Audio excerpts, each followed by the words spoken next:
and welcome to my channel for a second time. I'm Madison Herman and this is Self Indulgence, where I talk about books, genres, and just any literary thing.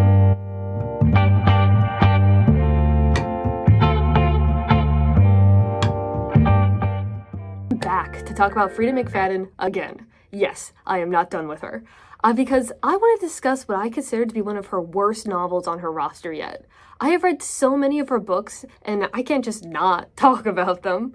Today's subject of ridicule is One by One, and I will already say, I have never despised every single character in a book before.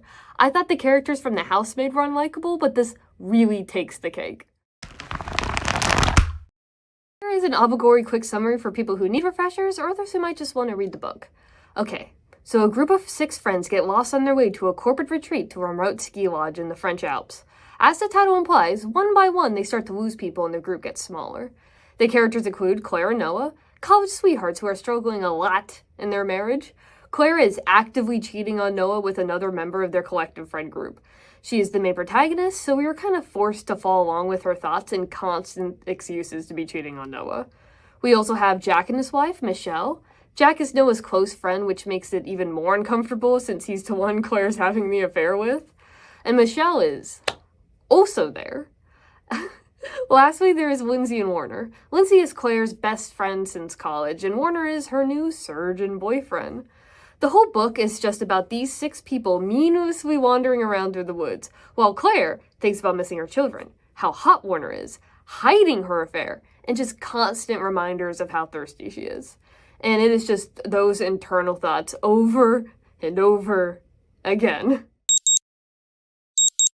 If that got you really excited, this is your last excuse to read the book. I know I've been dis-talking it to this point, but it is a pretty short read and free if you have Kindle Unlimited. So, proceed at your own risk, starting now.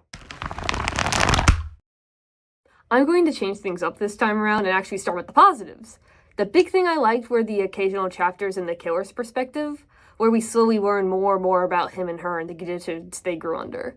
I like how Freida was purposely vague on the gender, even leaving closer than to male to keep the reader off her tracks.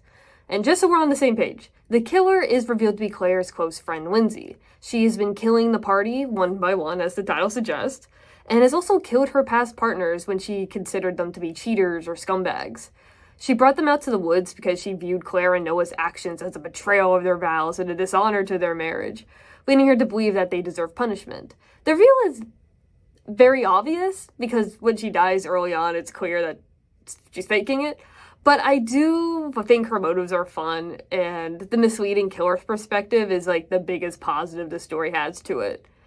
And that's the positives, so. Time for the flaws. Like I said, everybody is unlikable. I can't imagine how any of them even became friends to begin with. Most stories have characters at least like each other before they begin to have a falling out, as they all lose their collective mind. But they are bickering before the trip can even begin. It's less slow unraveling and more like instant chaos.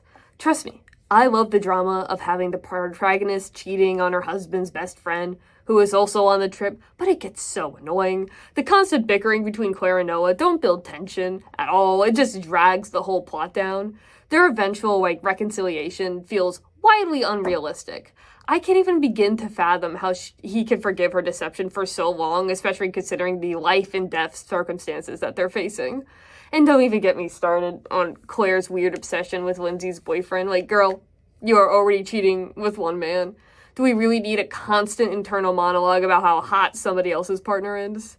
It adds nothing but more reasons to roll my eyes at Claire, and nobody's rooting for her. Nobody's rooting for anybody. It's just oh, I wonder what's picking them all off, and that's the only thing to keep you reading the story.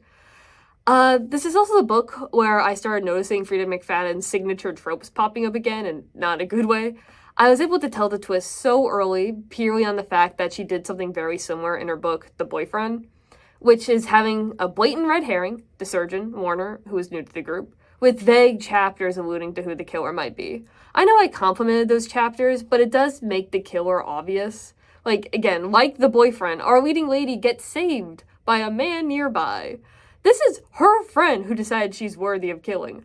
her friend who has killed her old partners, and her friend that had tested her husband's faithfulness by feigning interest. Claire should have been the one to defeat her. At least give her that. It would have been way more satisfying and way more deserved than just, like, her husband ending it for her. Give Claire something. If she's not a good character, if she's not fun to read about, like, just give her a thing to do that's fun. At least Millie and the housemaid had a fun last, like, hurrah. Claire doesn't even get that. She gets nothing. And that's the flaws. Pretty much covers all my thoughts on this book. Thanks for sticking with me while I ranted about, yet again, another Freida McFadden book. Honestly, the biggest perk of her novels is just how easy they are to grab on Kindle Unlimited. They're quick reads, even if they're not always satisfying. I give this one a solid 2 out of 5 stars on Goodreads. So if you're curious about what I'm currently reading, or want to silently judge my taste, you could also follow me on there. So thanks for watching, and consider leaving a like and subscribing if you're interested in more. Bye!